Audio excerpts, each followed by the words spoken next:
সম্মানিত উপস্থিতি, আজকের এই মুহূর্তে আমাদের মনে পড়ছে হযরত শেখুল হাদিস মুফতি আমিনী রহমতুল্লাহি আলাইহিকে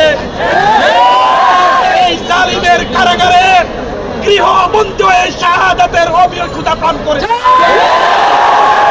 আজকের এই মুহূর্তে মনে পড়ছে শেখুল ইসলাম আল্লামা শাহ আহমদ শফী রহমতুল্লাহি আলাইহিকে বিভিন্ন এজেন্সির মাধ্যমে ষড়যন্ত্র এবং চক্রান্ত করে হত্যার দিকে ঠেলে দেওয়া হয়েছিল।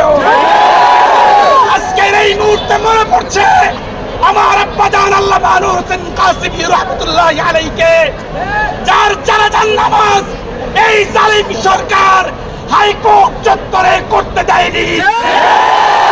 আজকের এই মুহূর্তে মনে পড়ছে শেখুল হাদিস আল্লামা জুনায়েদ বাবুনগরী রহমতুল্লাহি আলাইহিকে, তাকে এই জালিম হেস্তনেস্ত করার আমৃত্যু পর্যন্ত চেষ্টা করেছে।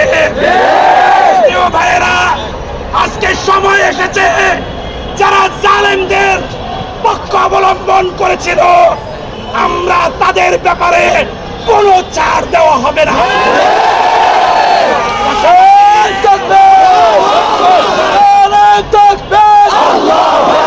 ভেগেছে না ভেগেছে, খুনি হাসিনা ভেগেছে,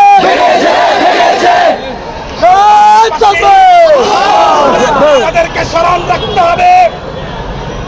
কওমি মাদ্রাসা নয়, হেফাজতে ইসলাম বাংলাদেশের কত শত শত ওলামায়ে কেরাম আজকে নির্যাতিত তারা হয়েছিল, জুলুম নির্যাতন জেলবন্দী হয়েছিলেন।